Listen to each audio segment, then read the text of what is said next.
तो यहाँ पर आपको ये चैप्टर इंडियन ज्योग्राफी पार्ट 8 होगा। पार्ट 8 के अंतर्गत चैप्टर 4 आपको जलवायु के अंतर्गत यहाँ देखते हैं चित्र 4.23 के अध्ययन से पता चलता है कि सबसे अधिक परिवर्तनशीलता उन क्षेत्रों में होती है जहाँ औसत वार्षिक वर्षा न्यूनतम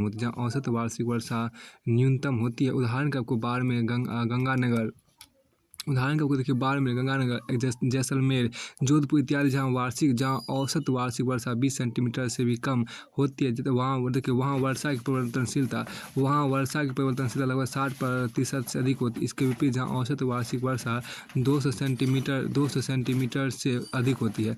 मानसून नामता चेरापूंजी मेघालय पठार इत्यादि वर्षा की वार्षिक परिवर्तनशीलता 10% से कम होती है। पश्चिमी घाट की पश्चिमी ढाल लघु हिमालय शिवालिक तथा तराई क्षेत्र में भी 100 से 200 सेंटीमीटर के बीच औसत वार्षिक वर्षा दर्ज किया जाती है। इन क्षेत्रों में वर्षा की परिवर्तनशीलता लगभग 10 से 20% तक है। इस तरह औसत वार्षिक वर्षा तथा वर्षा की परिवर्तनशीलता के बीच एक प्रतिलोम संबंध इनवर्स रिलेशनशिप है। वर्षा की परिवर्तनशीलता कृषि प्रक्रियाओं कृषि प्रक्रियाओं तथा अन्य आर्थिक क्रियाओं में महत्वपूर्ण भूमिका निभाती है। जिन क्षेत्रों में वर्षा की परिवर्तनशीलता अधिक होती है वहाँ चिरकालिक जल का अभाव होता है। ये क्षेत्र सूखा, बाढ़ आकार के अधिक प्रवण क्षेत्र होते हैं। उन क्षेत्रों में जहाँ औसत वार्षिक वर्षा अधिक होती है ऐसे क्षेत्र सूखे से कम प्रभावित होते हैं। यद्यपि बाढ़ प्रवण क्षेत्र की एक विशेषता है। देखिए भारत के जलवायु प्रदेश की बात, क्लाइमेटिक रीजन्स ऑफ इंडिया की बात करते हैं। देखिए भारत को अक्सर एक ऐसा देश कहा जाता है जहाँ उष्णकटिबंधीय मानसून प्रकार की जलवायु। देखिए भारत का वृत्त आकार, इसका अक्षांश विस्तार, उत्तर में हिमालय की मौजूदगी तथा दक्षिण में हिंद महासागर, अरब सागर तथा बंगाल की खाड़ी कारण आप भारतीय उपमहाद्वीप तथा बंगाल की खाड़ी कारण आपको भारतीय उपमहाद्वीप में तापमान एवं वर्षा के वितरण में अत्यधिक भिन्नताएं देखी गई है।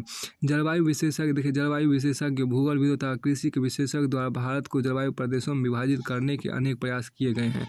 जहाँ कुछ ऐसे वर्गीकरणों का सुझाव विश्व जलवायु के लिए किया गया है।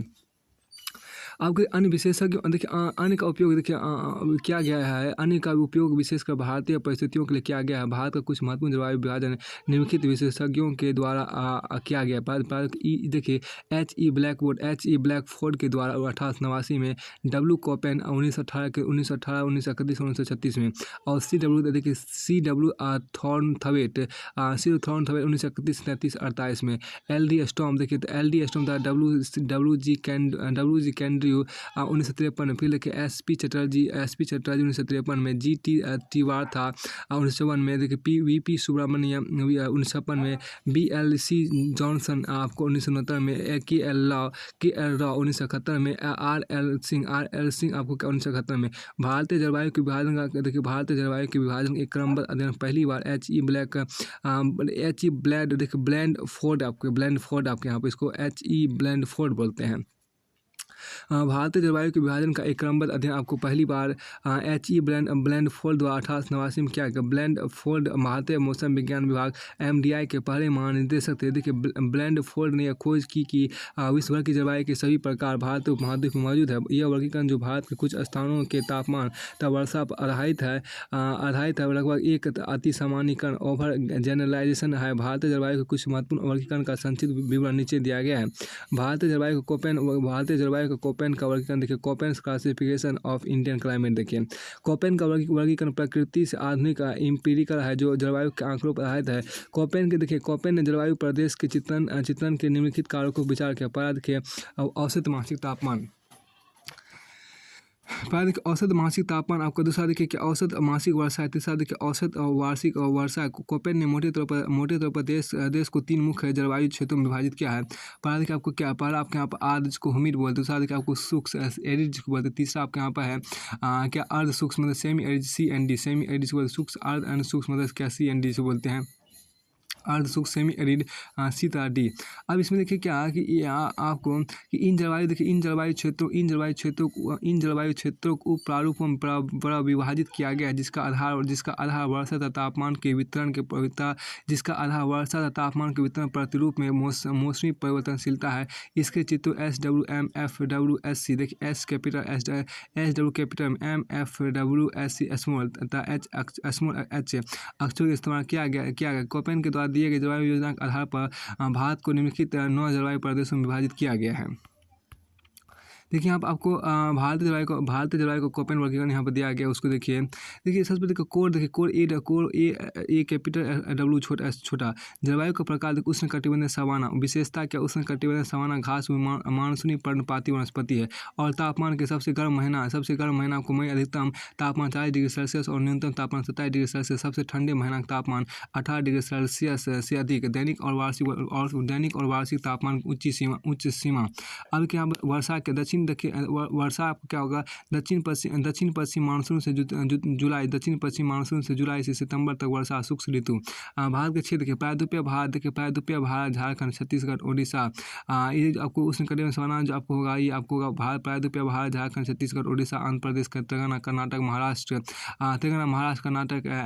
पश्चिम बंगाल का पुरुलिया जिला। अब ए देखिए, ए बड़ा, एन और डब्ल्यू छोटा, ANW जिसे बोलते हैं। तो AMW जिसे बोलते हैं, एमडब्ल्यू छोटा होगा, ए बड़ा होगा। उष्णकटिबंधीय मानसून ये आपको छोटा, इसका जो जलवायु प्रकार जो होगा उष्णकटिबंधीय मानसून होगा। और इसकी विशेषता होगा छोटा ठंडा मौसम सदाबहार, मतलब कि छोटा ठंडा मौसम सदाबहार वर्षावन होता है। छोटा ठंडा मौसम सदाबहार वर्षावन जिसे बोलते हैं, AMW जिसे बोलते हैं। अब एक वार्षिक तापमान क्या, 24 डिग्री सेल्सियस से 27 डिग्री सेल्सियस। तो इसका तापमान जो आपको होगा, वार्षिक तापमान को 24 डिग्री सेल्सियस 27 डिग्री सेल्सियस होगा। अब वर्षा जो होगा दक्षिण पश्चिम मानसून के समय 200 सेंटीमीटर से अधिक भारी बारिश होगा। दक्षिण पश्चिम मानसून के समय 200 सेंटीमीटर से अधिक भारी बारिश होगा। भारत के क्षेत्र के कोकण, मालाबार तट, बेल माहुआ क्षेत्र, तमिलनाडु का पठार, मिजोरम और त्रिपुरा का दक्षिण क्षेत्र होगा। अब देखिए यहाँ पर क्या, ए बड़ा, एस छोटा। देखिए आप इस जिसको बोलते हैं उष्णकटिबंधीय आर्द्र जिसको बोलते हैं। इसका विशेषता क्या होगा, इसका विशेषता शुष्क गर्मी होगा। तापमान क्या, मासिक तापमान आपको 18 डिग्री सेल्सियस से अधिक होगा। और वर्षा जो होगा, औसत वार्षिक वर्षा 75 से 100 सेंटीमीटर। कुल वर्षा का 75 सितंबर से दिसंबर प्राप्त होता है। यहाँ देखिए क्या कि भारत के जो क्षेत्र कोरोमंडल तट के सहारे, देखिए कोरोमंडल तट के सहारे पतला क्षेत्र आपको होता है BSH। देखिए BSHW के बड़ा में है और W छोटा में। देखिए जलवायु का प्रकार देखिए, अर्धशुष्क स्टेपी आपको देखिए विशेषताएं यहाँ पर देखिए। विशेषताएं आप देखिए, क्या विशेषताएं देखिए आपको क्या, मार्च से मई तक गर्म और शुष्क गर्मी। देखिए मार्च से मई तक गर्म और शुष्क गर्मी आप देखिए।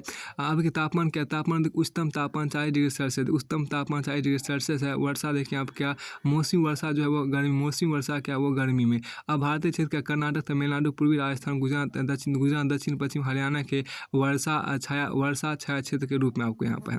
अब देखिए बड़ा सी और छोटा WG देखिए। CWG देखिए मध्य उष्मीय जलवायु गंगा के मैदानों के प्रभाव की आपको, की देखिए विशेषता। देखिए इसकी विशेषता है कि जलवायु प्रकार की विशेषता क्या होगा, गर्म स्थल प्रकार की जलवायु, शुष्क सर्दी देखिए यहाँ पर। इसका तापमान क्या, इसका तापमान का औसत तापमान को 18 डिग्री सेल्सियस और सबसे ठंडे महीने का तापमान को 15 डिग्री सेल्सियस से अधिकतम तापमान को मई और जून के पहले आधे महीने रिकॉर्ड होता है। अब देखिए ये जो वर्षा जो होगा वह 40 सेंटीमीटर से नीचे होगा। और इसका जो भारत का जो क्षेत्र होगा ये आपको थार मरुस्थल होगा। अब कि DFC जिसको बोलते हैं, बड़ा D है और छोटा FC होगा। अब इसकी जो आपको जलवायु प्रकार को आप क्या होगा, ठंडी देखिए यहाँ पर क्या बोलते हैं, ठंडी आर्द्र सर्दी जिसको बोलते हैं। और इसकी विशेषता है छोटी नम गर्मी और नम सर्दी होगा। और इसका तापमान जो आपको यहाँ पर होगा वह सर्दियों का तापमान लगभग 10 डिग्री सेल्सियस और गर्मी का तापमान 3 डिग्री सेल्सियस से 35 डिग्री सेल्सियस तक रहता है। और इसमें वर्षा जो आपको 200 सेंटीमीटर अधिक वर्षा होगी।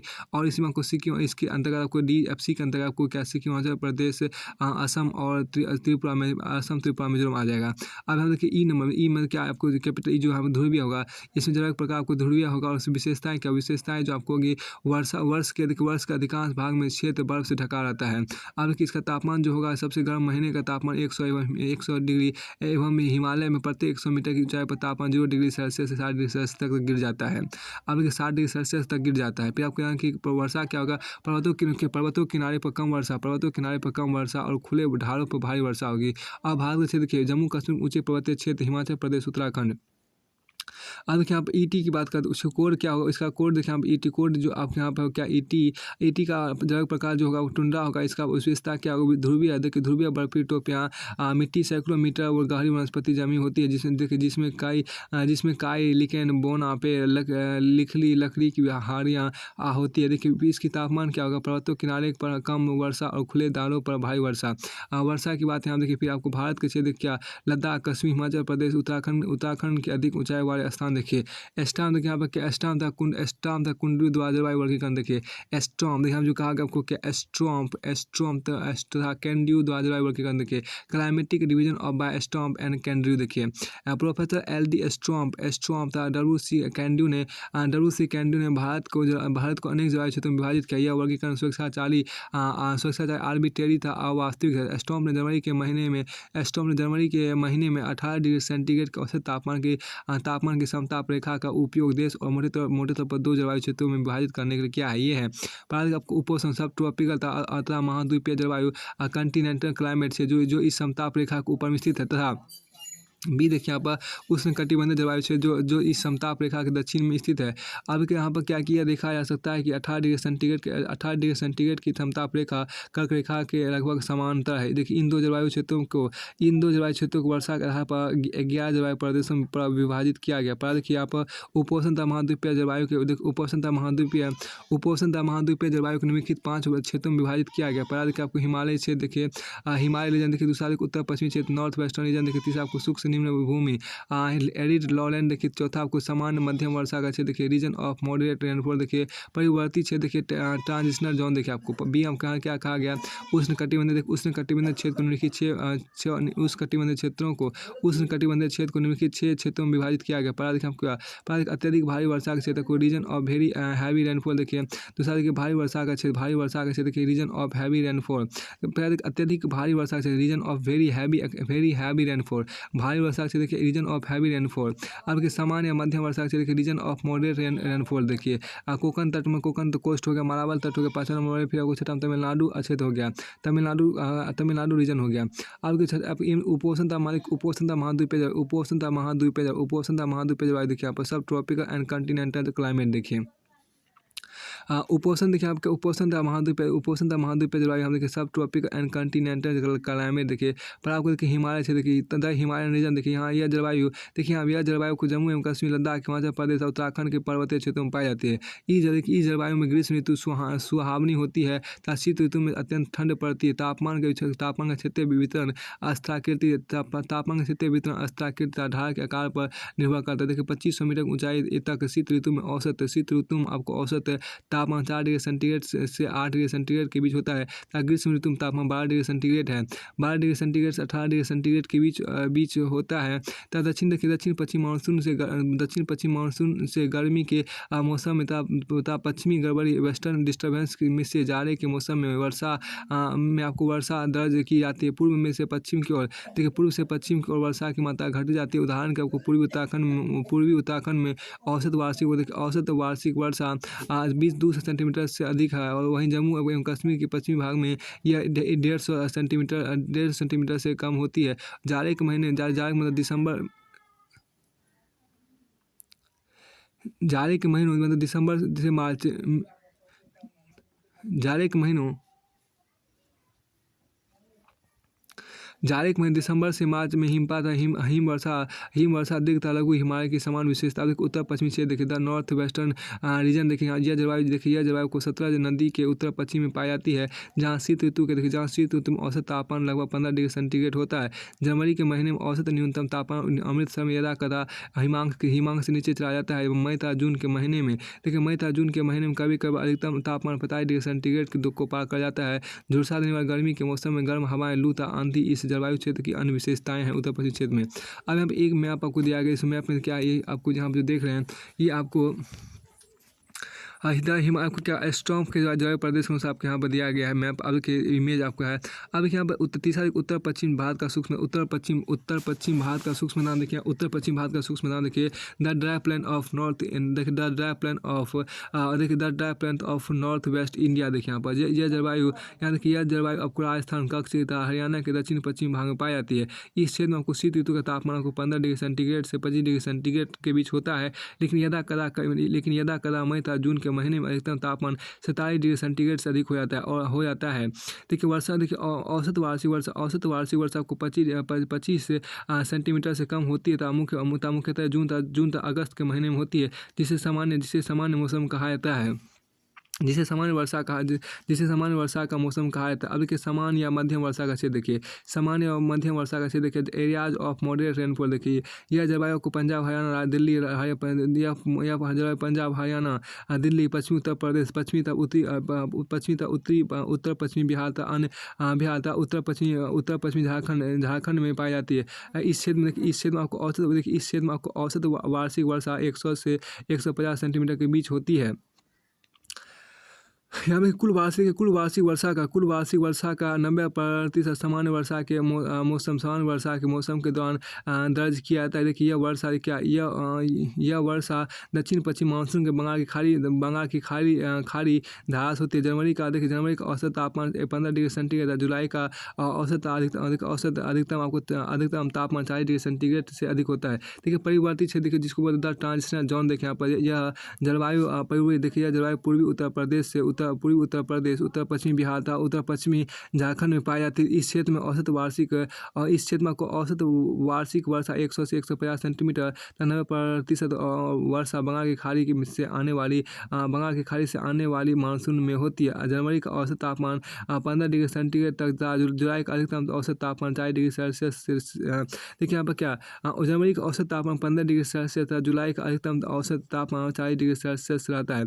जनवरी का औसत तापमान 15 डिग्री सेल्सियस तथा जुलाई का अधिकतम औसत तापमान 40 डिग्री सेल्सियस रहता है। अब देखिए उष्णकटिबंधीय भारत देखिए ट्रॉपिकल इंडिया। देखिए यहाँ पर उष्णकटिबंधीय भारत, यहाँ पे क्या ट्रॉपिकल इंडिया। देखिए यहाँ पर अत्यधिक भारी वर्षा का क्षेत्र region of very heavy rainfall. यहाँ देखिए यह जलवायु को क्या है अत्यधिक भारी वर्षा का क्षेत्र। यहाँ देखिए मतलब क्या इसको बोलते हैं region of very heavy rainfall. देखिए यह जलवायु असम, मेघालय, नागालैंड, मणिपुर, त्रिपुरा तथा मिजोरम पाई जाती है। इन क्षेत्रों में औसत वार्षिक वर्षा 250 सेंटीमीटर से अधिक होती है। विश्व में सबसे अधिक वर्षा इस क्षेत्र में मानसून नामदा चेरापूंजी में दर्ज की जाती है। औसत वार्षिक वर्षा का 90% दक्षिण पश्चिम मानसून के मौसम दौरान को दर्ज किया जाता है। पहाड़ी तथा पर्वतीय आकृति का जनवरी तथा जुलाई के औसत मासिक तापमान भिन्नता देखी जाती है।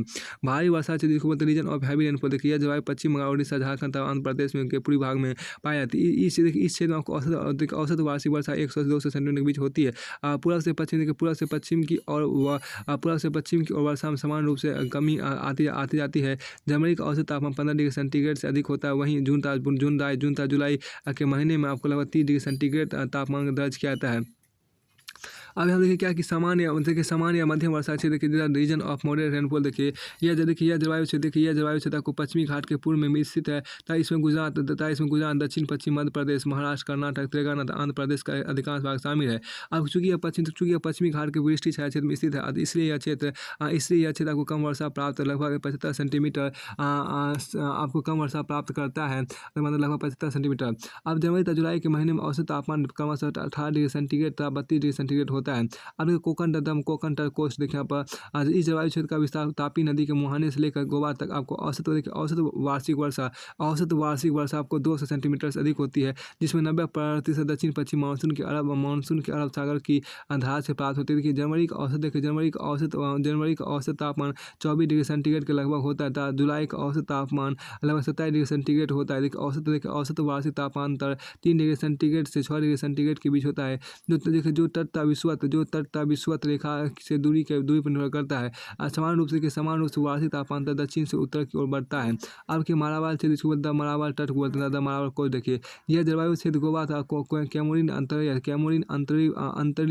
कन्याकुमारी के बीच पाया जाता है। देखिए यह जलवायु क्षेत्र आपको बता, यह जलवायु क्षेत्र गोवाता को कैमूरी अंतरीप कन्याकुमारी के बीच पाया जाता है। इस क्षेत्र में 250 सेंटीमीटर से अधिक वर्षा दर्ज की जाती है। औसत वार्षिक तापमान लगभग 27 डिग्री सेंटीग्रेड होता है। कोची जलवायु क्षेत्र का उदाहरण है। आपके तमिलनाडु क्षेत्र देखिए, तमिलनाडु रीजन देखिए, इस जलवायु क्षेत्र में तमिलनाडु का अधिकांश भाग तथा कोरोमंडल का तट शामिल है। इस क्षेत्र में आपको औसत वार्षिक वर्षा 100 से 150 सेंटीमीटर के बाद बीच होती है। आपकी ज़्यादातर वर्षा अपसरण मानसून के मौसम में अक्टूबर से दिसंबर के दौरान दर्ज की जाती है। जनवरी में औसत तापमान आपको लगभग 24 डिग्री सेंटीग्रेड होता है तथा जुलाई में यह तापमान लगभग 30 डिग्री सेंटीग्रेड होता है। आपके ट्री वार्था द्वारा भारत के जलवायु का वर्गीकरण देखिए। आप Trewartha classification of India climate देखिए। ट्री वार्था ने 1954 में कोपेन के जलवायु वर्गीकरण को संशोधित किया। ट्री वार्था का जलवायु वर्गीकरण अनुभाविक इम्पिरिकल है, तो जो तापमान था वर्षण के आंकड़ों पर आधारित है। उन्होंने अंग्रेजी अक्षरों का इस्तेमाल विभिन्न प्रकार के जलवायु को संकेत करने को किया है। ट्री वार्था की योजना को यदि भारत में लागू किया गया तो 4 मुख्य जलवायु विभाजन सामने उभर कर आएंगे, जिन्हें 7 मध्य जलवायु क्षेत्रों में विभाजित किया जाता है। अब क्या इसमें देखिए क्या कि इसमें जो आपको पता देखिए, आपको यहाँ पर है कि उष्णकटिबंधीय वर्षा जलवायु देखिए। उष्णकटिबंधीय वर्षा जलवायु देखिए क्या, उष्णकटिबंधीय वर्षा जलवायु जिसको बोलते AM बोलते था। ट्रॉपिकल देखिए, ट्रॉपिकल रेन का देखिए AM बोलते मतलब स्मॉल AM आपका अंतर्गत देखिए बड़ा A और छोटा AM। जिसको देखिए ट्रॉपिकल रेनी क्लाइमेट देखिए। इस जलवायु में औसत वार्षिक तापमान लगभग 27 डिग्री सेंटीग्रेड होता है। औसत वार्षिक वर्षा 250 सेंटीमीटर से अधिक होती है। यह जलवायु को पश्चिमी घाट तथा त्रिपुरा में पाई जाती है। फिर दूसरा देखिए आपको उष्णकटिबंधीय सवाना जलवायु जिसको बोलते हैं AW बोलते हैं, बड़ा A छोटा W देखिए द ट्रॉपिकल सवाना क्लाइमेट। इस जलवायु में औसत वार्षिक तापमान लगभग 27 डिग्री सेंटीग्रेड होता है। औसत वार्षिक वर्षा 100 सेंटीमीटर से कम होती है। जलवायु में एक स्पष्ट शुष्क मौसम होता है। प्रायद्वीपीय भारत का अधिकांश भाग जिसमें तटीय मैदान तथा पश्चिमी ढाल शामिल है, इस जलवायु क्षेत्र में के तहत आते हैं। उष्णकटिबंध स्टेपी जलवायु जिसको BSW बोलते हैं। द ट्रॉपिकल स्टेपी क्लाइमेट यहाँ देखिए द ट्रॉपिकल स्टेपी क्लाइमेट देखिए। इस जलवायु क्षेत्र में आपको औसत वार्षिक जलवायु लगभग 27 डिग्री सेंटीग्रेड होता है। आपके इस जलवायु क्षेत्र में औसत वार्षिक तापमान लगभग 27 डिग्री सेंटीग्रेड होता है। यह जलवायु पश्चिमी घाट के पूर्व में प्रायद्वीपीय भारत में पाई जाती है। यह जलवायु को पश्चिमी घाट के पूर्व में प्रायद्वीपीय भारत में पाई जाती है। जो वास्तव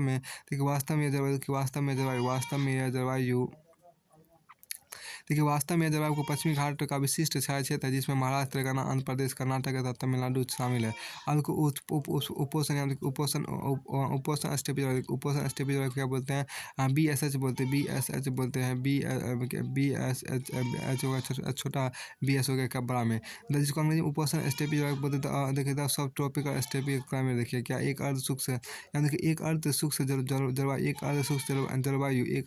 जलवायु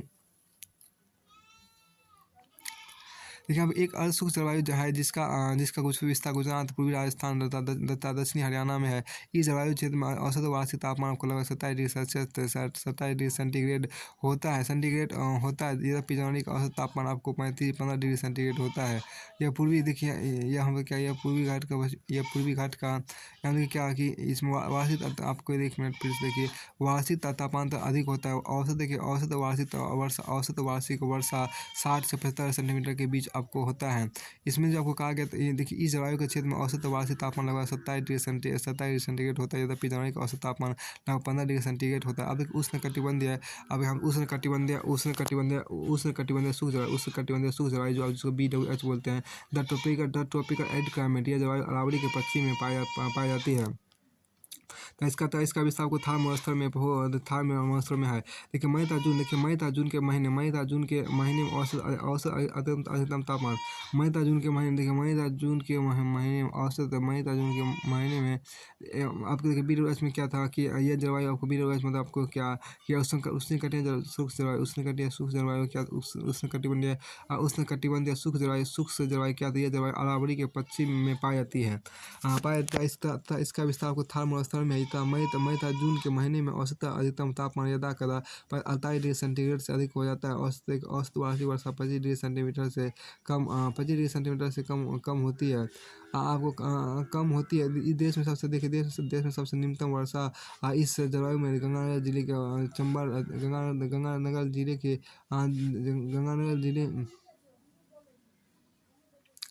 गंगानगर जिले में दर्ज किया इसके परिणाम स्वरूप आपको यहाँ प्राकृतिक वनस्पति कांटेदार झाड़ी के रूप में पाई जाती है। अब देखिए आर्द्र उपोष्ण जलवायु जिसको CAW बोलते हैं। द ह्यूमिड सब ट्रॉपिकल क्लाइमेट गंगा के मैदान के अधिकांश भाग में यह जलवायु पाई जाती है, जिसका विश्लेषण पंजाब से असम देखिए आपको क्या है कि देखिए पंजाब से असम तक होता है। जनवरी का औसत तापमान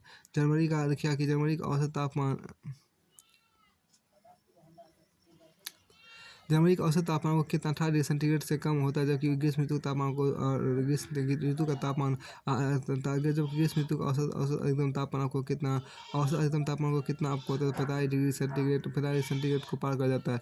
औसत वार्षिक वर्षा में 250 सेंटीमीटर से लेकर पश्चिम मात्र लगभग 65 सेंटीमीटर तक वर्षा होती है। अब देखिए यहाँ पर क्या आर्द्र पर्वतीय भूमि देखिए डब देखिए इस क्षेत्र में आपके the Hamid mountain climate the Hamid mountain climate देखिए आर्द्र पर्वतीय जलवायु देखिए यह जलवायु आपको जम्मू एवं कश्मीर, हिमाचल प्रदेश, आंध्र, उत्तराखंड, अरुणाचल प्रदेश के पर्वतीय क्षेत्रों यानी कि आर्द्र पर्वतीय जलवायु देखिए DWB देखिए द ह्यूमिड ट्रॉपिकल फॉल के मतलब बोलते हैं। आपको इसमें क्या यह जलवायु जम्मू एवं कश्मीर का हिमाचल प्रदेश जम्मू एवं कश्मीर, हिमाचल प्रदेश, उत्तराखंड, अरुणाचल प्रदेश के पर्वतीय क्षेत्रों तथा उत्तर पूर्वी भारत के अन्य पर्वतीय क्षेत्रों में पाई जाती है। इस जलवायु में आपको क्या ग्रीष्म ऋतु का औसत तापमान आपको 1.2 डिग्री सेल्सियस होता है तथा आपको होता है। इस जलवायु में ग्रीष्म ऋतु का औसत तापमान लगभग 17 डिग्री सेंटीग्रेड होता है। जनवरी माह के औसत तापमान स्थायित्व विशेषताओं का आधार प्रभावित होती है। तो जनवरी माह का तापमान आपको औसतन स्थायित्व जनवरी माह से धार प्राप्त होती है। फिर आपको देखिए यहाँ पर क्या एक मिनट देखिए जनवरी के माह का औसत तापमान स्थायित्व विशेषताओं का धार से प्रभावित होता है। असमय वर्षा पूर्व की अपेक्षा पश्चिम की ओर होती है। अब क्या अब देखिए देखिए आपको क्या होती है सामान्यतः वर्षा ऋतु से पूर्व पश्चिम की ओर घटती है। वर्षा ऋतु से पूर्व पश्चिम की ओर घटते हैं, पश्चिम की ओर घटती है। इस पर जिसके हिमालय हम जो कहा गया क्या कि हिमालय देखिए हिमालय पश्चिमी हिमालय शीत ऋतु पश्चिमी हिमालय शीत ऋतु के दौरान पश्चिमी गड़बड़ी से कुछ वर्षा प्राप्त होता है। पश्चिमी हिमालय शीत ऋतु देखिए हम क्या पश्चिमी हिमालय शीत ऋतु के दौरान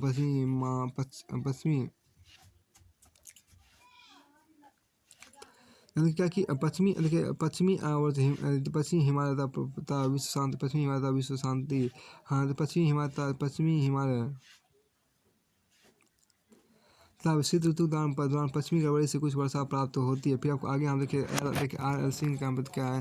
देखिए RL सिंह द्वारा जलवायु वर्गीकरण किया गया आपको यहाँ पर किया गया है। तो यहाँ देखिए RL सिंह द्वारा जलवायु वर्गीकरण का 1971 में RL सिंह क्लाइमेट डिवीजन हाँ तो इसमें आपको देखिए RL सिंह का जो RL सिंह जलवायु वर्गीकरण 1971 का एक बार फिर से देखिए RL सिंह क्लाइमेट डिवीजन देखिए इसमें जो आपको यहाँ पर है कि देखिए आपको क्या कि प्रोफेसर आर एल सिंह ने स्टेम तथा केंड्रयू द्वारा दिए जलवायु वर्गीकरण को 1971 में संशोधित किया। प्रोफेसर सिंह ने आपको भारत को 10 मुख्य जलवायु क्षेत्रों में विभाजित किया। प्रोफेसर सिंह का जलवायु वर्गीकरण न केवल मात्रात्मक बल्कि गुणात्मक भी है, जो वर्षा की देखिए क्या जो वर्षा की मात्रा और तापमान पर निर्भर करता है। वास्तव में संशोधन तापमान की भिन्नता के आधार पर किया गया है।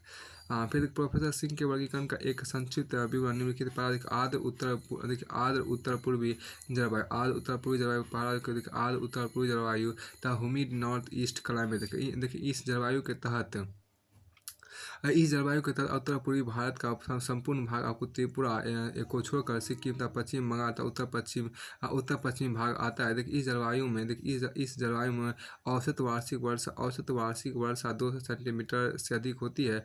जुलाई का औसत तापमान को 25 डिग्री सेंटीग्रेड तथा 33 डिग्री सेंटीग्रेड के बीच होता है तथा जनवरी का औसत तापमान 10 डिग्री सेंटीग्रेड से 25 डिग्री सेंटीग्रेड के बीच होता है। तो यहाँ पर आपको देखिए दूसरा देखिए आपको क्या आर्द्र सहारी तथा पश्चिमी तट। देखिए आर्द्र सहारी तथा पश्चिमी तट यहाँ देखिए the humid Sahyadri and the western coast. देखिए इस जलवायु क्षेत्र में तापी नदी के मुहाने से तापी नदी के मुहाने से लेकर कन्याकुमारी तक कोकण तक मालाबार तट का क्षेत्र आता है। इस क्षेत्र में औसत वार्षिक वर्षा 200 सेंटीमीटर से अधिक होती है। जुलाई का मौसम देखिए क्या जुलाई का औसत तापमान 25 डिग्री से 30 डिग्री से 30 डिग्री सेंटीग्रेड के बीच होता है तथा जनवरी का औसत तापमान 18 डिग्री सेंटीग्रेड से 28 डिग्री सेंटीग्रेड के बीच होता है।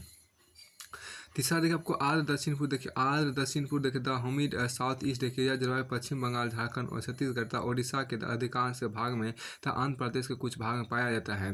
देखिए इस जलवायु में 100 से 200 सेंटीमीटर के बीच औसत वार्षिक वर्षा होती है। जुलाई का औसत तापमान को 25 डिग्री देखिए कितना 25 डिग्री से लेकर 27 डिग्री सेंटीग्रेड के बीच होता है। अब देखिए अल्पराध संक्रमण देखिए द सब हुमिड ट्रांजिशन। देखिए यहाँ पर द सब हुमिड ट्रांजिशन। देखिए यह जलवायु गंगा के मैदान के उस भाग में देखी जा सकती है जहाँ औसत वार्षिक वर्षा 100 से 200 सेंटीमीटर के बीच होती है। जुलाई का औसत तापमान 25 डिग्री से लेकर 40 डिग्री सेंटीग्रेड के बीच होता है तथा जनवरी का औसत तापमान 10 डिग्री से लेकर 25 डिग्री सेंटीग्रेड के बीच होता है। अल्पाद तटीय जलवायु यहाँ पे देखिए सब हुमिड लिट्टोरल। देखिए सब हुमिद अल्पाद तटीय जलवायु हम जो कहा गया है सब हुमिड लिट्टोरल। देखिए यह जलवायु कोरोमंडल तट के किनारे पाई जाती है। यहाँ औसत तापमान 28 डिग्री सेंटीग्रेड से लेकर 38 डिग्री सेंटीग्रेड के बीच होता है तथा जनवरी का औसत तापमान 20 डिग्री से लेकर 30 डिग्री सेंटीग्रेड के बीच होता है। अब आगे यहाँ पर देखिए कहा गया आगे आपके यहाँ देखिए आपको आगे यहाँ पर अल्पाद महाद्वीपीय देखिए द सब हुमिड कॉन्टिनेंटल। देखिए यह जलवायु गंगा के ऊपरी मैदान में पाई जाती है जहाँ औसत वार्षिक वर्षा 75 से 175 सेंटीमीटर के बीच होती है। जुलाई का औसत तापमान 25 डिग्री से लेकर 40 डिग्री सेंटीग्रेड के बीच होता है तथा जनवरी का औसत तापमान 17 डिग्री से लेकर 25 डिग्री के बीच होता है। अब देखिए अर्ध शुष्क उपोष्ण देखिए यहाँ पर क्या सेमी एरिड सब ट्रॉपिकल। देखिए यह जलवायु पूर्वी राजस्थान, हरियाणा तथा पंजाब में पाई जाती है। इस जलवायु में औसत वार्षिक वर्षा 25 से लेकर 75 सेंटीमीटर के बीच होती है। जुलाई का औसत तापमान 25 डिग्री से लेकर 28 डिग्री सेंटीग्रेड के बीच होता है। देखिए जनवरी का औसत तापमान 15 डिग्री से लेकर 25 डिग्री सेंटीग्रेड के बीच होता है। अब देखिए अर्ध शुष्क उष्णकटिबंधीय। देखिए यहाँ पर द सेमी एरिड ट्रॉपिकल। देखिए यहाँ पर यह जलवायु मध्य पश्चिमी प्रायद्वीप के अधिकांश क्षेत्रों में देखी जा सकती है। गुजरात, महाराष्ट्र, मध्य प्रदेश, कर्नाटक, तेलंगाना तथा पश्चिमी आंध्र प्रदेश इस जलवायु के तहत आते हैं। हाँ इस क्षेत्र में क्या इस क्षेत्र में आपको औसत वार्षिक वर्षा 50 से 100 सेंटीमीटर के बीच होती है। जुलाई के महीने में औसत तापमान 26 डिग्री से लेकर 41 डिग्री सेंटीग्रेड के बीच होता है तथा जनवरी का औसत तापमान 15 डिग्री से लेकर 28 डिग्री सेंटीग्रेड के बीच होता है। अब देखिए शुष्क जलवायु जिसको हम एरिड क्लाइमेट बोलती है, जलवायु कक्ष के अधिकांश भाग में पश्चिमी राजस्थान तथा दक्षिण पश्चिम हरियाणा हरियाणा में देखी जा सकती है। इस क्षेत्रों को 25 सेंटीमीटर कम वर्षा होता है। थार अवस्था इस जलवायु के अंतर्गत आता है। जून इस जलवायु का सबसे गर्म महीना होता है, जो जहाँ जहाँ औसत तापमान 30 डिग्री से लेकर 40 डिग्री सेंटीग्रेड के बीच होता है। जनवरी में औसत न्यूनतम तापमान को 10 डिग्री से लेकर 15 डिग्री सेंटीग्रेड के बीच होता है। देश का यह सबसे अधिक सूखा प्रभावित क्षेत्र माना जाता है, जहाँ हर तीसरा वर्ष एक सूखा प्रभावित वर्ष होता है। और के पश्चिम में वेस्टर्न हिमालय, जहाँ पर देखिए यह जलवायु जम्मू एवं कश्मीर, लद्दाख, हिमाचल प्रदेश और उत्तराखंड के पर्वतीय क्षेत्रों में देखी जा सकती है। जहाँ औसत वार्षिक वर्षा 150 सेंटीमीटर तक होती है। वर्षा पूर्व से पश्चिम की ओर तथा दक्षिण से उत्तर की ओर घटती जाती है। शीत ऋतु में शीत ऋतुओं को पश्चिमी गड़बड़ी, वेस्टर्न डिस्टर्बेंस के कारण हुई वर्षा भी इस जलवायु क्षेत्र की विशेषता है। देखिए यह अल्प वर्षा रबी फसल के अत्यंत लाभकारी। जुलाई का औसत तापमान 5 डिग्री से लेकर 30 डिग्री सेंटीग्रेड के बीच होता है तथा जनवरी का औसत तापमान 0 डिग्री से 5 डिग्री सेंटीग्रेड के बीच होता है। अब देखिए यहाँ पर जो कहा गया सूखा, जिसको हम ड्राउट बोलते हैं, वो देखिए आप सूखा एक सतत लंबी अवधि है, जिसके दौरान कोई वर्षा दर्ज नहीं की जाती। देखिए भारतीय मौसम विज्ञान विभाग के अनुसार सूखा कम से कम लगातार 22 दिनों की अवधि है। 22 दिनों की अवधि है, जहाँ किसी भी दिन आपको 0.25 मिलीमीटर 0.01 इंच से अधिक वर्षा नहीं होती। यह परिभाषा संपूर्ण भारत में लागू नहीं की जा सकती। मानसून आता चेरापूंजी में, जहाँ औसत वार्षिक वर्षा 1200 सेंटीमीटर से अधिक होती है। इनमें एक सप्ताह भी यदि 0.25 मिलीमीटर से कम वर्षा हो तो उसे सूखे की अवधि माना जाएगा।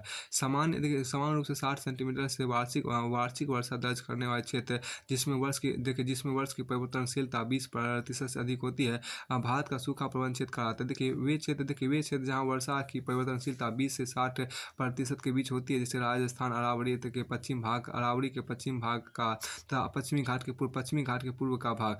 चिरकालिक सूखा प्रबंध है क्षेत्र है। भारत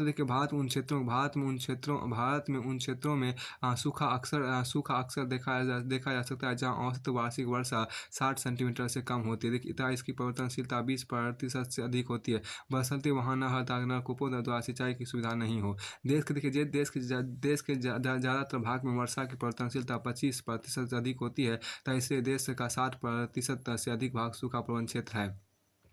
कृषि मंत्रालय तथा पर्यावरण मंत्रालय के अनुसार एक सूखा प्रबंध क्षेत्र वह क्षेत्र होता है जहाँ सूखा वर्ष की संभावना 20% से अधिक होती है। एक चिरकालिक सूखा प्रबंध क्षेत्र वह क्षेत्र होता है जहाँ सूखा वर्ष की संभावना 40% से 1%। कृषि मंत्रालय तथा पर्यावरण मंत्रालय के अनुसार एक सूखा प्रबंध क्षेत्र वह क्षेत्र जहाँ सूखा वर्ष की संभावना 20% से अधिक होती है। वर्षा की संभावना 20% अधिक होती है। एक चिरकालिक जहाँ सूखा वर्ष की संभावना 20% अधिक होती है। एक चिरकालिक सूखा प्रबंध क्षेत्र वह क्षेत्र होता है जहाँ सूखा वर्ष की संभावना 40% अधिक होती है। एक सूखा वर्ष तब घटित होता है जब औसत वार्षिक वर्षा 75% से कम दर्ज होती है। हालांकि औसतन भारत में प्रत्येक 5 वर्षों में एक वर्ष सूखा वर्ष होता है, जबकि पश्चिमी राजस्थान में प्रत्येक तीसरा वर्ष एक सूखा वर्ष होता है। यद्यपि भारत के 60% क्षेत्र में वर्षा की अधिक परिवर्तनशीलता देखी जा सकती है। भारत में 3 ऐसे क्षेत्र हैं जो अत्यधिक सूखा प्रबंध क्षेत्र हैं। भारत का सूखा प्रबंध क्षेत्र देखिए, राजस्थान का शुष्क तथा अर्धशुष्क क्षेत्र देखिए आपको। उत्तरी गुजरात का अधिकांश भाग, राजस्थान, उत्तर पश्चिम हरियाणा, पंजाब का दक्षिणी भाग, पश्चिम मध्य प्रदेश तथा उत्तर प्रदेश के आगरा प्रखंड का भाग इस क्षेत्र के तहत आते हैं। ये क्षेत्र एक दूसरे से सटे हुए क्षेत्र हैं। इस सूखा प्रबंध क्षेत्र जहाँ वर्षा की परिवर्तनशीलता 40% से अधिक होती है, का विस्तार को 65 लाख वर्ग किलोमीटर है। हाँ, फिर देखिए यहाँ पर क्या कि इसमें इस क्षेत्र का कुछ भाग जिसे नहर तार नलकूपों द्वारा सिंचाया जाता है, सूखे से कम प्रभावित होते हैं। तो सारे के पश्चिमी घाट का वृष्टि छाया क्षेत्र देखिए यहाँ पर क्या, यह क्षेत्र आपको पश्चिमी घाट के पूर्व में स्थित है। सह्याद्री पर्वत, जिसका विस्तार आपको जलगांव महाराष्ट्र से लेकर तेलंगाना में हैदराबाद तथा महबूबनगर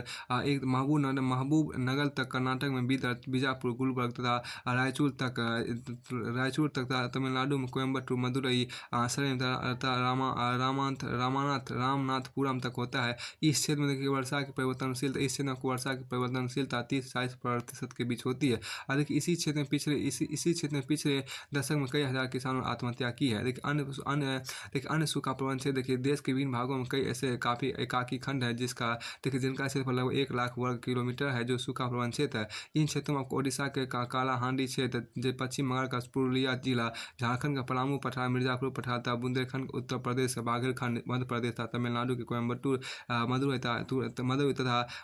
तथा तिरुनेलवेली जिले शामिल है।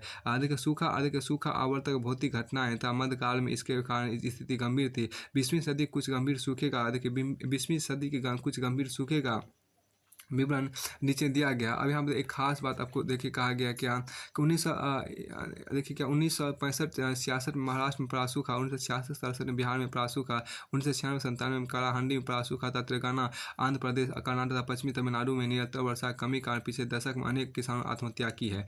वर्ष 2009 मानसूनी विफलता के कारण देश के अधिकतर भागों में सूखे का प्रकोप रहा है तथा खरीफ फसलों के कृषि के क्षेत्र में लगभग 40% कमी आई है। वर्ष 2016 का सूखा ऋतु इतना भयंकर था कि हजारों किसानों ने महाराष्ट्र, तेलंगाना, गुजरात तथा कर्नाटक में आत्महत्या कर ली, लेकिन ग्रामीण नगरों की ओर पलायन करने पर मजबूर हो गए। देखिए 11 राज्यों में 266 जिलों के 2.5 लाख गाँवों में 33 करोड़ लोग 2015-16 में सूखा से प्रभावित हुए थे। अब यहाँ देखिए क्या सूखे के विपरीत प्रभाव को सिंचाई परियोजना विस्तार द्वारा, छिड़काव सिंचाई अपनाकर, जल एकत्रण द्वारा, फसल चक्र द्वारा, अत्यधिक जल की आवश्यकता वाली फसलों में परिवर्तन कर तथा सूक्ष्म कृषि तकनीक अपनाकर घटाया जा सकता है। यदि इन सभी उपायों पर ध्यान दिया जाए तो किसानों की सूखाग्रस्त क्षेत्रों के वासियों की दुर्दशा को कम किया जा सकेगा। सूखा एक ऐसी विविधता है जो लोगों तथा देश की अर्थव्यवस्था पर प्रतिकूल प्रभाव डालती है। जलवायु विज्ञान के विशेषज्ञों के अनुसार सूखे की प्रायिकता आने वाले दिनों में बढ़ती जाती है। इसका मुख्य कारण ग्रीन हाउस गैस, जलवायु परिवर्तन तथा पारिस्थितिक असंतुलन है जो पर्यावरण के साथ मानवीय हस्तक्षेप का नतीजा है। भारत की स्वतंत्रता के बाद 1965-67, 1972-73, 1979-80, 1985-88, 1999 और 2000 से 2002, फिर 2009 तथा 2016 में 2016 आपको सूखे के वर्ष रहे। विशेषज्ञ के अनुसार एक वर्ष 2016 का सूखा पिछले 100 वर्षों में सबसे भयंकर सूखे का वर्ष रहा है। इन वर्षों में आपको हरियाणा, पंजाब, उत्तर प्रदेश, उत्तराखंड, बिहार, मध्य प्रदेश, गुजरात, तमिलनाडु, कर्नाटक, झारखंड, ओडिशा एवं केरल के भाग तथा राजस्थान सूखे से गंभीर रूप से प्रभावित है। अब देखिए सूखा प्रबंधन जिसको डॉट मैनेजमेंट कहते हैं, क्या भारत सरकार ने पहली पंचवर्षीय योजनाओं से ही सूखा प्रभावित क्षेत्र पर ध्यान दिया है। वर्ष 1987 से पहले सरकार ने सूखा प्रभावित क्षेत्रों के लोगों को रोजगार के अवसर प्रदान किए तथा सार्वजनिक वितरण प्रणाली, पब्लिक डिस्ट्रीब्यूशन सिस्टम के द्वारा खाद्यान्न वितरण द्वारा राहत पहुंचाने की कोशिश की है। आपातिक सूखा राहत ने राजकोष पर अत्यधिक भार डाला है क्योंकि विकास के आवंटित राशि का उपयोग राहत कार्यों के लिए किया गया। कुछ राज्य जैसे राजस्थान में सूखा राहत व्यय विकास लागत से अधिक था। इस समस्या के निदान के लिए 1970 के दशक आरंभ में सूखा प्रबंधन नीति अपनाई गई। सूखा प्रबंधन प्रस्ताव उद्देश्यों पूर्व चेतावनी देने वाले सूचकों पर निर्भरता तथा सार्वजनिक हस्तक्षेप के समय की दृष्टि से सूखा राहत प्रस्ताव में से भिन्न है। एवं फिर देखिए यहाँ पर इस समस्या के निदान के लिए 1970 के दशक के आरंभ में सूखा प्रबंधन नीति अपनाई गई। सूखा प्रबंधन प्रस्ताव उद्देश्यों पूर्व चेतावनी देने वाले सूचकों पर निर्भरता तथा सार्वजनिक हस्तक्षेप के समय की दृष्टि से सूखा राहत प्रस्ताव से भिन्न है। अब के राहत प्रस्ताव उद्देश्य प्रभावित जनता को राहत परियोजना तथा खाद्यान्न के सार्वजनिक वितरण द्वारा खाद्य उपलब्ध कराना है। इसके विपरीत देखिए सूखा प्रबंधन प्रस्ताव अधिकृत खाद्य उत्पादन को सुनिश्चित करता है ताकि तदर्थ राहत परियोजनाओं की आवश्यकता को हटाया जा सके। सूखा राहत प्रस्ताव सामाजिक आर्थिक सूचकों पर निर्भर करता है, जैसे फसल उत्पादन आंकड़ा, मूल्य वृद्धि, सूखा प्रभावित लोगों का प्रवसन, दूसरी और सूखा प्रबंधन प्रस्ताव जलकृति सूचकों पर निर्भर करता है, जैसे वर्षा, जलाशयों का जल स्तर तथा फसल प्रतिरूप का विकास हो ताकि सूखे की स्थिति के पूर्व संकेत मिल सके। सूखा राहत प्रस्ताव आने सरकार को यह अधिकार दिया कि वह नवंबर तथा दिसंबर के महीने में हस्तक्षेप कर सके जब वर्षा ऋतु खत्म हो जाती है तथा जब खरीफ फसल की कटाई हो चुकी होती है। वहीं सूखा प्रबंधन प्रस्ताव ने सरकार को मानसून ऋतु में ही हस्तक्षेप करने का अधिकार दिया है। विविधता प्रबंधन की समिति 2002 के अनुसार सूखा प्रबंधन सामान्यतः नए रोजगार उत्पन्न करने, जल एकत्रीकरण करने, बिजली आपूर्ति, खरीफ फसल की बचत तथा आवश्यक वस्तुओं की आपूर्ति सार्वजनिक वितरण द्वारा की जाती है। अब देखिए सूखा प्रबंधन क्षेत्र योजना देखिए, drought prone area programme DPAP देखिए, drought prone area programme DPAP देखिए, सूखा प्रबंधन क्षेत्र योजना देखिए, सूखा प्रबंधन क्षेत्र योजना कृषि है। यानी कि क्या कि सूखा प्रबंधन क्षेत्र देखिए, सूखा प्रबंधन क्षेत्र योजना कृषि क्षेत्र के एकीकृत विकास की योजना जो देश के पश्चिमी मध्य तथा दक्षिणी भाग के 90 जिले के 615 ब्लॉकों के लिए है। यह देश के सूखा प्रभावित क्षेत्रों की समस्या से निपटने के लिए केंद्र सरकार द्वारा 1973-74 में शुरू किया गया सबसे शुरुआत का क्षेत्र विकास कार्यक्रम है। देखिए यहाँ पर जो पहला आपको यहाँ पर कहा गया कि सूखा प्रबंधन, यहाँ पर आपको कहेंगे सूखा प्रबंधन क्षेत्र योजना के मुख्य उद्देश्य निम्नलिखित है।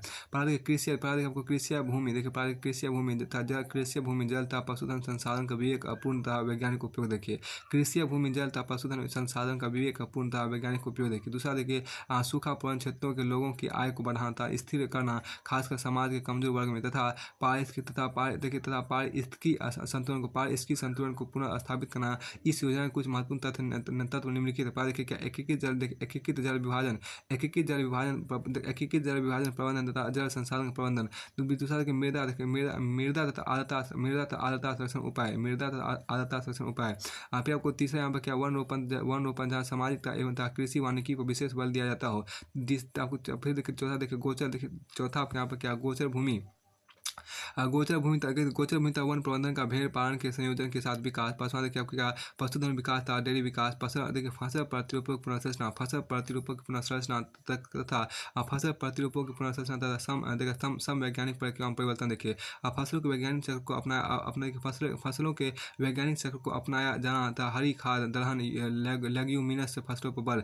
वैकल्पिक व सहायक व्यवसायों का विकास, जल एकत्रीकरण, लघु सिंचाई परियोजनाओं का विकास, भूमिगत नल तथा पंक्तिबद्ध नहरों का निर्माण, सिंचाई तथा घरेलू उपयोग के समुद्री जल का विलवणीकरण, कृषि में विविधता उत्पन्न करना, कुटीर तथा घरेलू उद्योगों का विकास, घरेलू तथा औद्योगिक उपयोग के लिए वैकल्पिक ऊर्जा के स्रोतों का विकास, सूर्य ऊर्जा, पवन ऊर्जा तथा बायोगैस। देखिए सूखा प्रबंधन क्षेत्र जिसको सूखा प्रबंधन क्षेत्र योजना DPAP का वर्तमान स्तर देखिए, वर्ष और क्षेत्र यहाँ देखिए। 1977-78 में क्या है, राजस्थान, गुजरात, हरियाणा के गर्म क्षेत्र, हिमाचल प्रदेश और जम्मू कश्मीर के ठंडे मरुस्थल है। और 1989 में क्या जल विभाजन के आधार पर बंजर भूमि के विकास के लिए राष्ट्रीय बंजर भूमि विकास बोर्ड के तत्वाधान में एकीकृत जलग्रह विकास कार्यक्रम शुरू किए गए। 1995 में क्या देखिए जल संभल के विकास के दिशा निर्देश तैयार किए और 1 अप्रैल 1995 को इन्हें व्यवहार में लाया गया।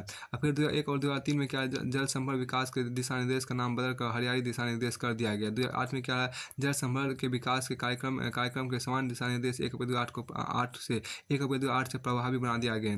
2009 में क्या देखिए तीन जल संभल कार्यक्रम DPAP, DDP तथा IWDO का उन्मूलन करके इन्हें एक समेकित कार्यक्रम के तहत लाया गया, जिसे एकीकृत जल संभल प्रबंधन कार्यक्रम कहा जाता है, जो ग्रामीण विकास मंत्रालय के अंतर्गत आता है।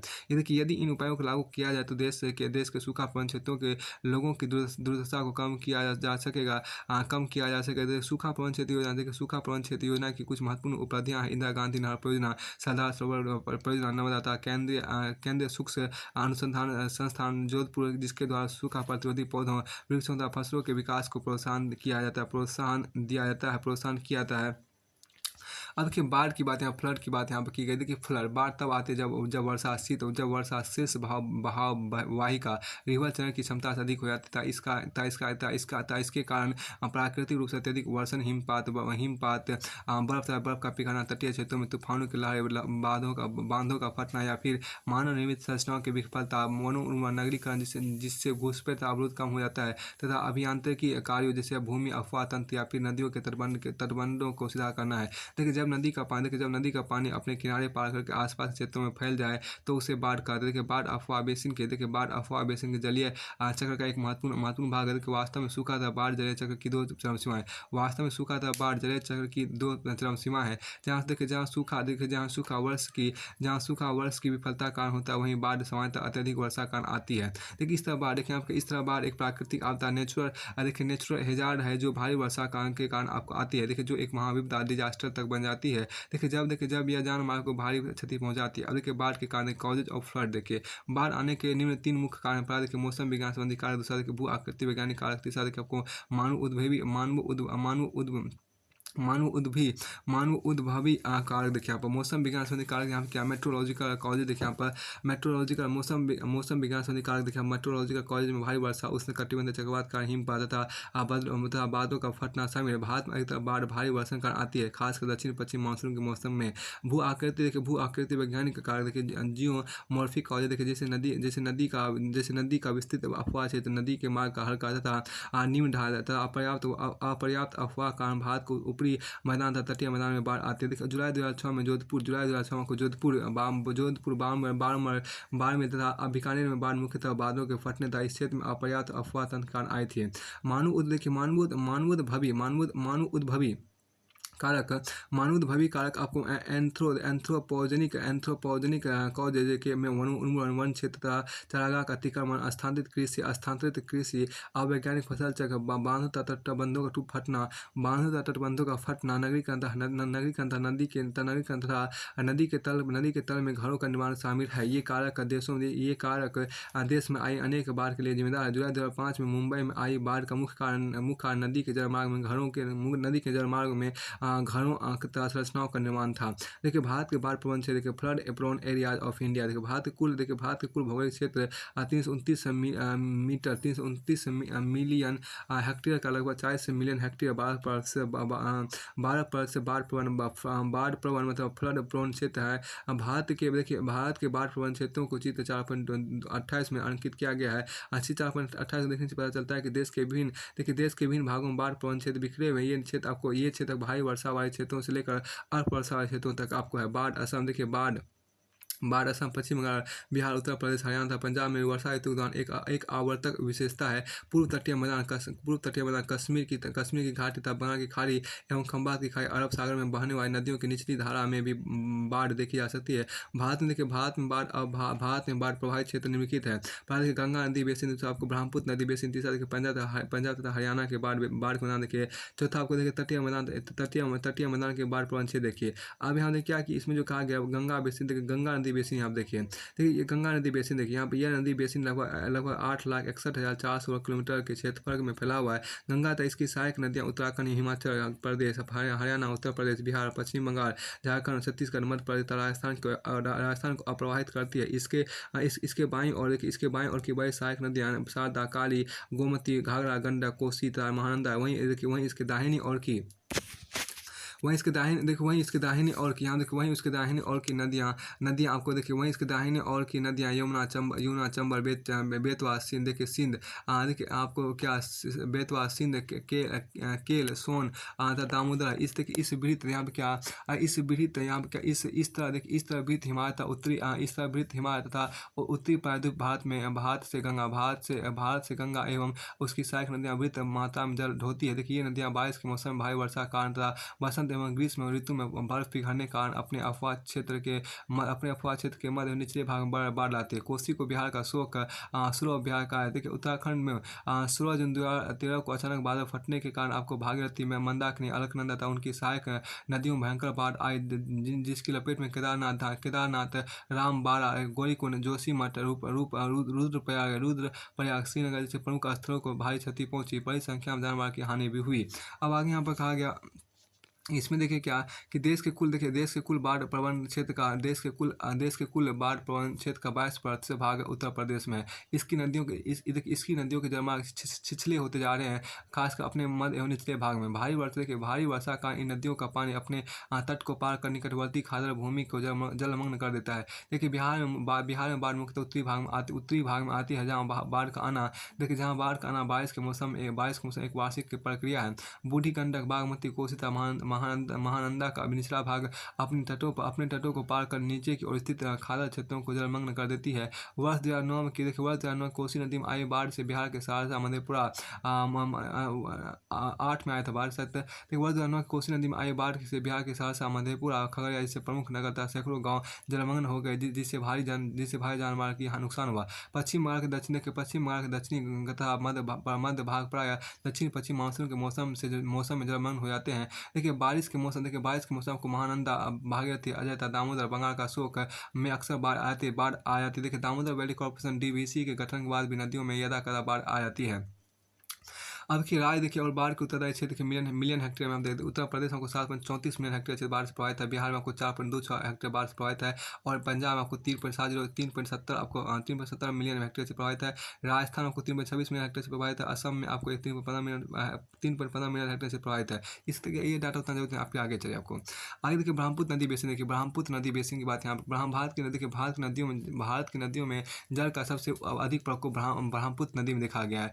असम की घाटी भारत में बाढ़ से सबसे अधिक प्रभावित क्षेत्रों में से एक है। जल ढाका तीस्ता और टोरसा नदियां अधिकतर अपने किनारों को तोड़कर बहती है, जो बंगाल मणिपुर और सिक्किम क्षेत्र में बाढ़ लाती है। असम में बाढ़ एक वार्षिक प्रक्रिया ब्रह्मपुत्र बेसिन में बाढ़ का मुख्य कारण है। पहला देखिए क्या भारी तथा मूसलाधार वर्षा ऋतु ब्रह्मपुत्र नदी बेसिन के मध्य निचले भाग के अधिकांश क्षेत्र में 200 सेंटीमीटर से भी अधिक वर्षा रिकॉर्ड की जाती है। दूसरा अत्यधिक मृदा अपरदन का नदी मार्ग का गाद से भरना। तीसरा देखिए भू अस्खलन। चौथा देखिए जनसंख्या का दबाव तथा पांचवा को निकटवर्ती पहाड़ी क्षेत्रों में स्थानांतरित कृषि शिफ्टिंग कल्टीवेशन। सम्मिलित रूप से इन सभी कारकों के कारण ब्रह्मपुत्र घाटी में तथा उसके निकटवर्ती क्षेत्रों में बाढ़ आती है। देखिए असम के लगभग सभी जिले प्रत्येक वर्ष बाढ़ प्रभावित हो जाते हैं। असम में सबसे अधिक प्रभावित क्षेत्र आपको माजुली, यह भारत का सबसे बड़ा नदी द्वीप है, जो देखिए धुबरी कोकराझार बारपेटा गुवाहाटी मंगल ददोई देखिए शिवसागर जोरहाट डिब्रूगढ़ तथा तेजपुर देखिए एक आंकड़न के अनुसार लगभग 80 लाख हेक्टेयर अर्थात असम के कुल क्षेत्र का लगभग 45% बाढ़ प्रवण क्षेत्र है।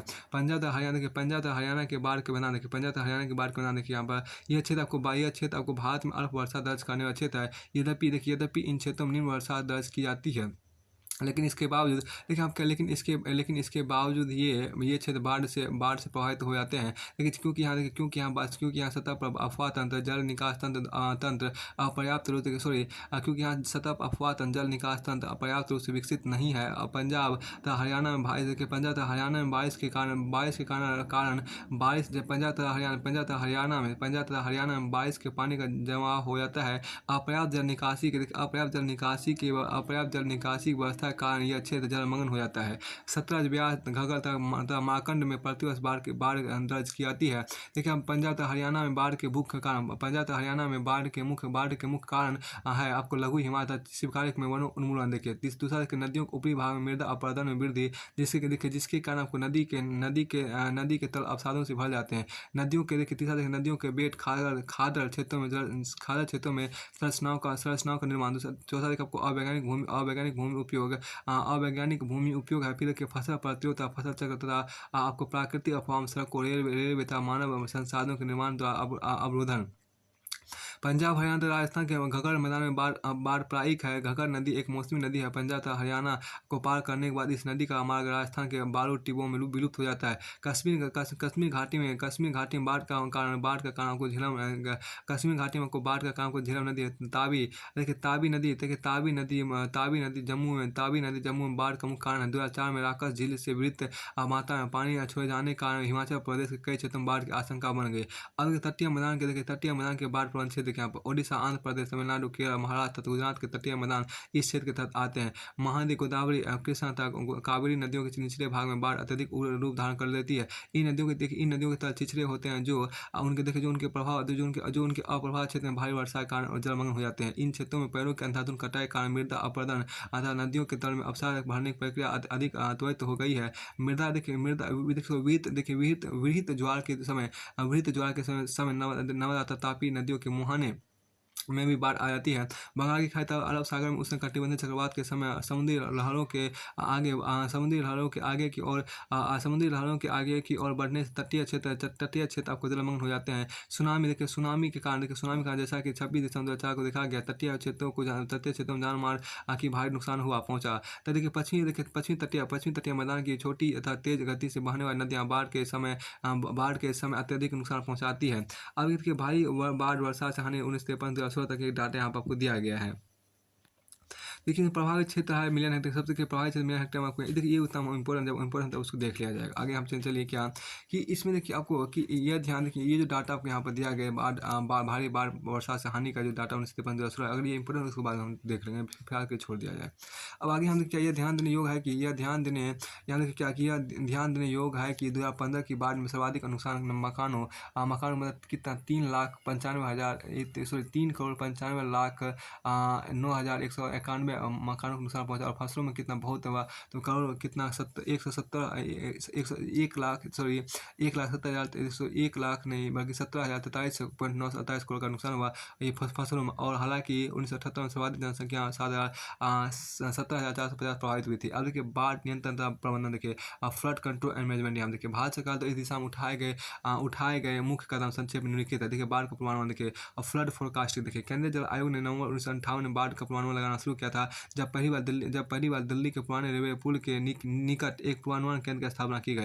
इसके बाद देखिए इसके बाद विस्तार देश के सभी मुख्य बाढ़ पूर्वानुमान नदियों के लिए किया गया। वर्तमान में देश के विभिन्न बड़ी तथा छोटी नदियों पर लगभग 175 बाढ़ पूर्वानुमान केंद्र बनाए गए। बारिश के समय ये केंद्र प्रतिदिन बाढ़ का पूर्वानुमान तथा चेतावनी जारी करते हैं। केंद्रीय बाढ़ पूर्वानुमान संगठन देश के सभी भाग में बाढ़ की स्थिति तथा इसकी संभावना पर नजर रखते हैं तथा चेतावनी जारी करते हैं। मुख्य बाढ़ पूर्वानुमान केंद्र को सूरत, तापी, भरूच, नर्मदा, वाराणसी, बक्सर, पटना, हथरदा तथा हाइमाबाद गंगा, डिब्रूगढ़ एवं गुवाहाटी असम, जलपाईगुड़ी, तीस्ता, दिल्ली, यमुना, लखनऊ, गोमती, भुवनेश्वर, स्वर्णरेखा, बुरथा, बारंग, ब्रह्मपुत्र, बैतरणी, साहिबा राजस्थान, साहिबी राजस्थान तथा गांधी सागर चंबल में स्थित है। इसके अतिरिक्त लगभग 157 बाढ़ नियंत्रण स्टेशन है जो प्रतिवर्ष 6,000 पूर्वानुमान जारी करते हैं। अब के बाद बहाव को घटाने के रिडक्शन ऑफ रन ऑफ करते हैं।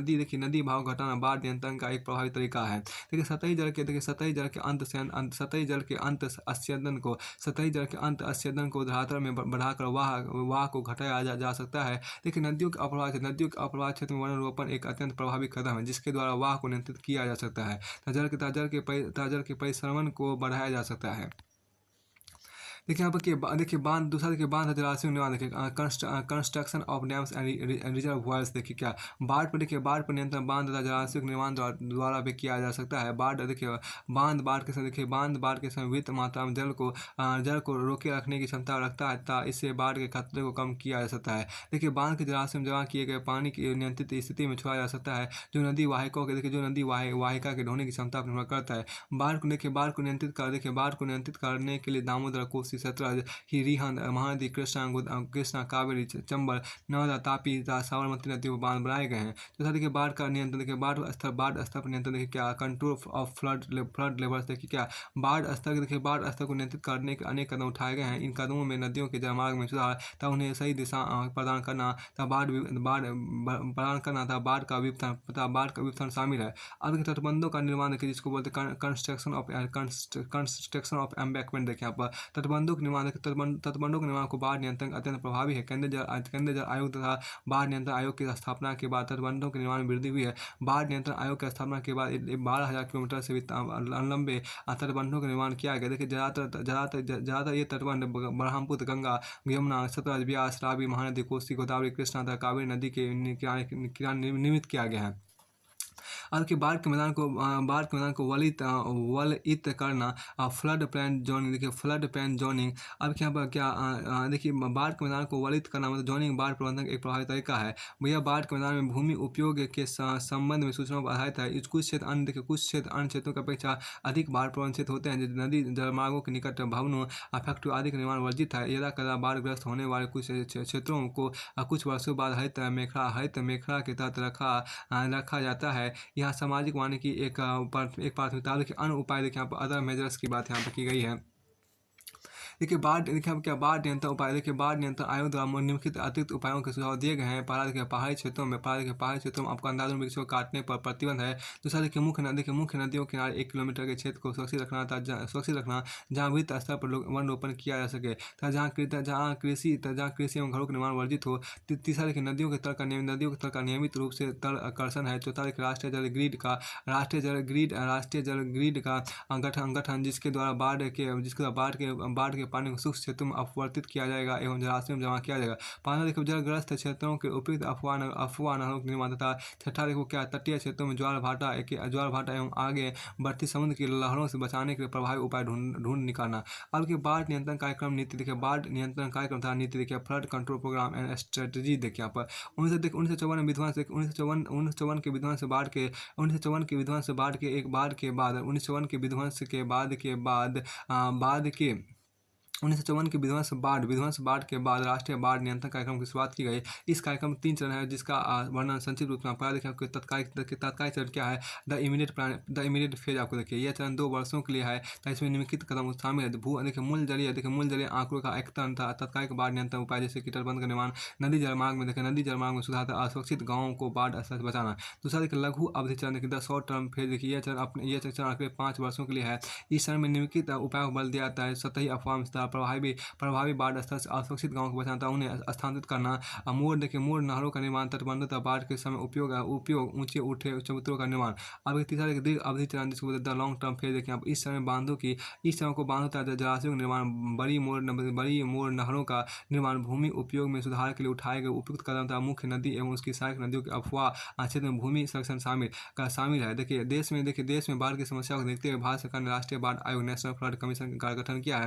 लेकिन इस आयोग ने बाढ़ की समस्या के लिए एक साकल्यवादी होलिस्टिक विचार दिया है। देखिए इस समस्या से निपटने के कई बहुमुखी परियोजना तथा बड़े बांधों का निर्माण किया गया है। ब्रह्मपुत्र नदी बोर्ड का भी गठन किया गया है जिसके द्वारा ब्रह्मपुत्र घाटी में बाढ़ को नियंत्रित किया जाएगा। पर्यावरण वन और जलवायु परिवर्तन मंत्रालय एक पर्यावरण वन और जलवायु परिवर्तन मंत्रालय एक नोडल एजेंसी है जो भारत की पर्यावरण और वन नीतियों कार्यक्रमों का कार्यान्वयन प्राकृतिक संसाधनों जैसे नदियों, जैव विविधता, वनों और जंगली जीवों के लिए करता है। तो यहाँ तक ये चैप्टर जो आपको ये जो चैप्टर था मतलब इसके अंदर जो आपको ये जो चैप्टर है जिसमें आपका जलवायु पढ़े तो वो पूरी तरह से आपको फिनिश होता है। चैप्टर आपको जो 3 चैप्टर 4 जो पूरी तरह से फिनिश होता है। अब आते हैं यहाँ पर चैप्टर 5 जिसको बोलते हैं प्राकृतिक वनस्पति राष्ट्रीय उद्यान को अगले वीडियो में पढ़ेंगे।